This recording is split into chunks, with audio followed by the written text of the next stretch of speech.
August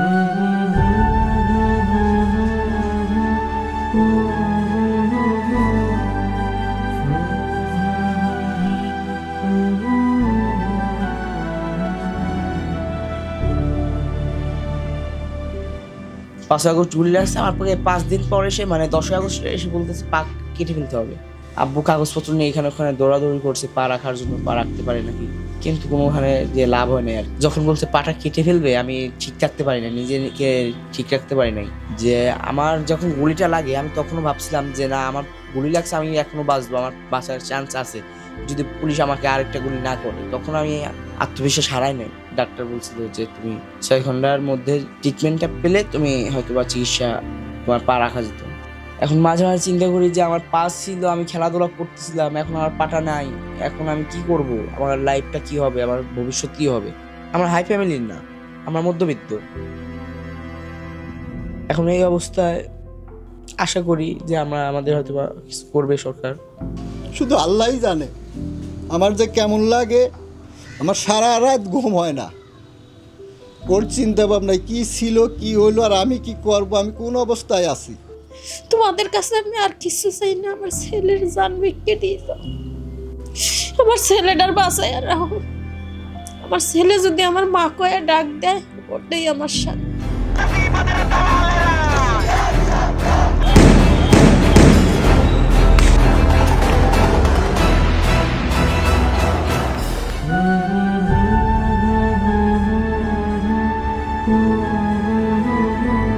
আমার নাম মোহাম্মদ আলম হোসেন, আমি ক্লাস 10-এ পড়ি।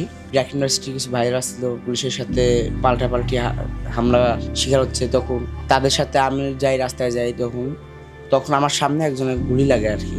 গুলি লাগার পর তাকে নিয়ে আমরা দৌড়াদৌড়ি করি, অ্যাম্বুলেন্সে উঠাই, করি। এখন ওই সময়টা আমার নিজের কাছে আমি নিজেই প্রশ্ন করি তারা কিসের জন্য এখন গুলি খেয়ে হাসপাতালে ভর্তি হয়ে থাকবে, কোনো অন্যায় কাজ করেনি।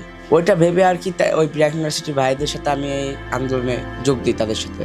আমরা যেহেতু স্কুলের স্টুডেন্ট, আমরা 18 তারিখের পর থেকেই নামছি, কিন্তু 5 তারিখে তখন আমি 10টার দিকে বের হই, 10টা-11টার দিকে।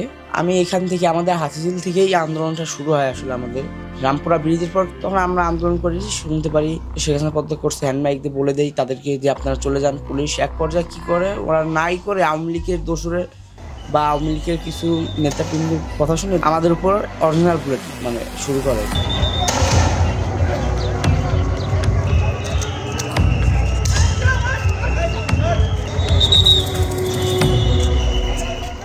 ওই সময় প্রথম গুলিটা মিস গেছে, দ্বিতীয় গুলিটা আমার পায়ে লাগছে। তখন ওখান থেকে ব্র্যাক ইউনিভার্সিটির ভাইরা আমাকে নিয়ে যায় একটা গোলের মধ্যে।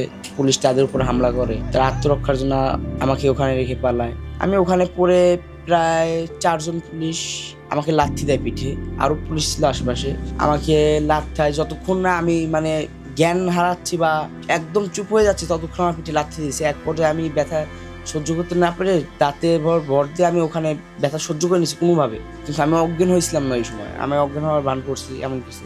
তখন আমার কাছ থেকে ওরা লুটপাট করে, আমার যা টাকা ছিল, মানি ব্যাগ, ফোন, 2টা ফোন নিয়ে চলে যায়, স্টুডেন্ট কার্ড নিয়ে চলে যায়। চলে যাওয়ার পর একটা আপু আমাদের 2 তলা উপর থেকে আমাকে দেখতে পেয়ে আমাকে 1 বোতল পানি, একটা ওড়না দেয়। পানিটা যখন আমি খাই তখন আমার ওই ভাইরা আবার যারা রেখে চলে গেছে তারা আসার পর আবার ওখান থেকে উদ্ধার করার পর প্রাথমিক চিকিৎসা দিতে নিয়ে যায়। তখন আমাকে পঙ্গুতে নিয়ে যায় ওখানকার ভাইরা। ওই সময়কার অবস্থা খুবই খারাপ ছিল। প্রথমে আমাকে রিক্সায় নিয়ে গেছে, 3টা হাসপাতাল ঘোরাইছে, পরে আমাকে ভ্যানে করে নিয়ে গেছে। হাসপাতালে ঢোকানোর পরেই আমি ওইভাবে ডাক্তার অনেকক্ষণ পরে আসছিল। প্রথমে ওই যে ওয়ার্ড বয় ছিল ওনারা আসছে, ডাক্তার এসেই আমাকে দেখে বলে 10 মিনিটের মধ্যে রক্ত না দিলে ডেট মারা যাবে। তখন আমার যেহেতু বি পজিটিভ রক্ত, ওইভাবে কোনো সমস্যা হয়নি। ওই ভাইরা আমাকে রক্ত ব্যবস্থা করে। তখন আমার ফ্যামিলি আমার পাশে ছিল না, আমার ফ্যামিলি রাত থেকে আমার পাশে আসছে। ওই সময় হিমায়তপুরে আমার কাকু ছিল, আমার কাকু হিমায়তপুর থেকে চলে আসে। ওই সময় তারা আমাকে একটা অপারেশন করে, অপারেশনের খরচ সহ তারাই আমাকে ভর্তি করে। ওই ভাইরা যে আমার জান বাঁচাইছে ধরতে গেলে। 5 আগস্ট গুলি লাগছে আমার পরে 5 দিন পরে এসে মানে 10 আগস্ট এসে বলতেছে পা কেটে ফেলতে হবে। এখন ওই সময় তো পা কাটার আগে আব্বু মানে গার্জিয়ানের অনুমতি নিতে হয়। আব্বু কাগজপত্র নিয়ে এখানে ওখানে দৌড়াদৌড়ি করছে পা রাখার জন্য, পা রাখতে পারে নাকি, কিন্তু কোনোখানে যে লাভ হয় নাই আর কি। আমাকে 6 ঘন্টা ডাক্তার বলছিল যে তুমি 6 ঘন্টার মধ্যে ট্রিটমেন্টটা পেলে তুমি হয়তো বা চিকিৎসা তোমার পা রাখা যেত। যখন বলছে পাটা কেটে ফেলবে, আমি ঠিক থাকতে পারি না, নিজেকে ঠিক রাখতে পারি নাই। আমার যখন গুলিটা লাগে আমি তখনও ভাবছিলাম যে না, আমার গুলি লাগছে, আমি এখনো বাঁচবো, আমার বাঁচার চান্স আছে যদি পুলিশ আমাকে আরেকটা গুলি না করে। তখন আমি আত্মবিশ্বাস হারাই নাই, যেহেতু তখন হারাই নাই। আমি হাসপাতালে ভর্তি হওয়ার পর আত্মবিশ্বাস হারাইছিলাম না। আমার ফ্যামিলি ছিল, আমার ভাইরা ছিল, আমাকে আশ্বাস দিছে। কিন্তু যখন পাটা কেটে ফেলবে কথা শুনি তখন আমার নিজের কাছে খুবই খারাপ লাগে। ওই সময়টা মানে ওই আজ থেকে 1 বছর হয়ে গেছে।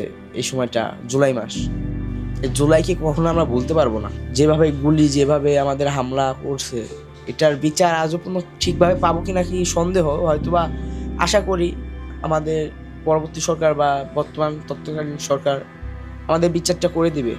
কারণ এত মায়ের কোল খালি হয়েছে, এত ভাই আমাদের, এত ভাই অঙ্গহানি হয়েছে, পা হারাইছে, এখনো হাসপাতালে বেডে ভর্তি। তাদের এই রক্ত বৃথা যাবে না, আমার দীর্ঘ বিশ্বাস এই রক্ত বৃথা যাবে না, এটার বিচার হবে। এখন মাঝে মাঝে চিন্তা করি যে আমার পা ছিল, আমি খেলাধুলা করতেছিলাম, এখন আমার পাটা নাই, এখন আমি কি করব, আমার লাইফটা কি হবে, আমার ভবিষ্যৎ কি হবে। আমার হাই ফ্যামিলির না, আমার মধ্যবিত্ত। এখন এই অবস্থায় আশা করি যে আমাদের হয়তো বা কিছু করবে সরকার। আবার যদি বাই চান্স কোনোভাবে আওয়ামী লীগ একটু পাওয়ার পায়, তখন তো আমাদের জানে মেরে ফেলবে, তখন আমরা কি করব, আমরা কই যাব। আমার ছেলের ছবি যখন আমি ফুল ছবিগুলো দেখি, আমি নিজে নিজে ফাঁকে ফাঁকে দেখে আর কান্দি। শুধু আল্লাহই জানে আমার যে কেমন লাগে। আমার সারা রাত ঘুম হয় না। ওর চিন্তা ভাবনায় কী ছিল, কী হইলো, আর আমি কি করব, আমি কোন অবস্থায় আছি, ওর চিন্তা ভাবনায়। কারণ হচ্ছে আমার একটাই ছেলে, একটাই মেয়ে। এই ছেলের বাড়ি সম্পূর্ণ আশা ছিল। টাকা পয়সা আমার বড় কথা না, টাকা পয়সা মানুষ কামাই করে, কিন্তু টাকারে মানুষ কামাই করে না, টাকা মানুষ কামাই করে। টাকার পর আমার কোনো আশা ভরসা নেই। কিন্তু ও যদি মানুষের মতন মানুষ হয়ে নিজে পায়ে দাঁড়াইতে পারতো, মানুষের সামনে দাঁড়ায় কথা বলতে পারে যে হ্যাঁ আমি ন্যায়ের পথে ছিলাম। ছেলের কাছে যদি আমি কান্না করি, ছেলে তো বাঁচাইতে পারি না, তখন কানতেও পারি না ছেলের সামনে, নিজেকে সামলাইতেও পারি না।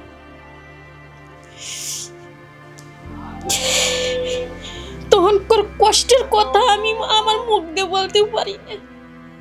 কিভাবে আমাদের দিনকাল যাচ্ছিল, সবসময় শুধু মনের মধ্যে ভয় লাগতো, এই বুঝি আমার ছেলেটার জানটা গেল, এই বুঝি আমার ছেলেটার জানটা গেল। আল্লাহর কাছে সবসময় হাত তুলে মোনাজাত করছি, সারাক্ষণ ওই বেডে বসে বসে আল্লাহর কাছে কাঁদিছি, 2 হাত তুলে মোনাজাত করছি। মহরমের মাস ছিল, আমার ইমান হুসাইনের কাছে দোয়া করছি যে তোমাদের কাছে আমি আর কিছু চাই না, আমার ছেলের জান ভিক্ষে দিয়ে দাও, আমার ছেলেটার বাঁচায় রাখো। আমার ছেলে যদি আমার মা কয়ে ডাক দেয়, ওটাই আমার শান্তি।